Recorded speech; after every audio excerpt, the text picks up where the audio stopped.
Hi. Good evening అందరికీ. అయితే నాకు నిన్న నైట్ నుంచి ఇప్పుడు ఈ వీడియో స్టార్ట్ చేసేంత వరకు నాకు కృష్ణుడిని చూడాలి అనే థాటే ఉంది అని అనిపిస్తూనే ఉంది. ఎందుకో నాకు కూడా తెలీదు. ఇప్పటికి నేను ఇస్కాన్ టెంపుల్‌కి వెళ్ళక ఒక 20, 25 డేస్ అవుతుంది. అందుకేనేమో మేబీ. అందుకే త్వరగా రెడీ అయిపోయి స్టార్ట్ అయిపోతున్నా నేను. సో, నాతో పాటు మిమ్మల్ని గూడా తీసుకెళ్తా. ఓకేనా? పద. Come come.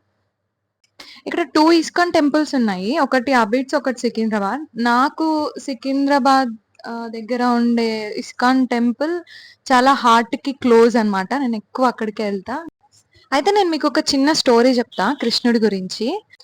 యశోదమ్మ చిన్నప్పుడు కృష్ణుడిని నిద్రపుచ్చడానికి అని చెప్పి ప్రతిరోజు రామాయణ కథ కొంచెం కొంచెం చెప్తూ ఉండేదన్నమాట.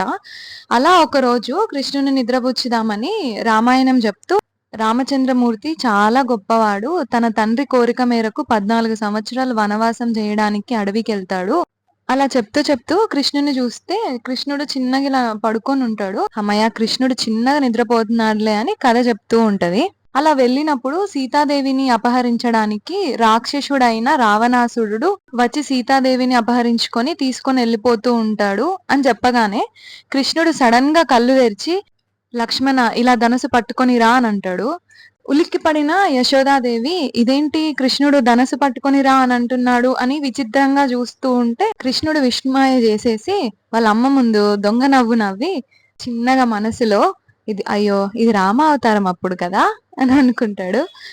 భలే గదా! అసలు చిన్న చిన్న లీలలు కృష్ణుడివి వింటున్నప్పుడు మనసుకి ఎంత హాయి అనిపిస్తదో. ఓకే.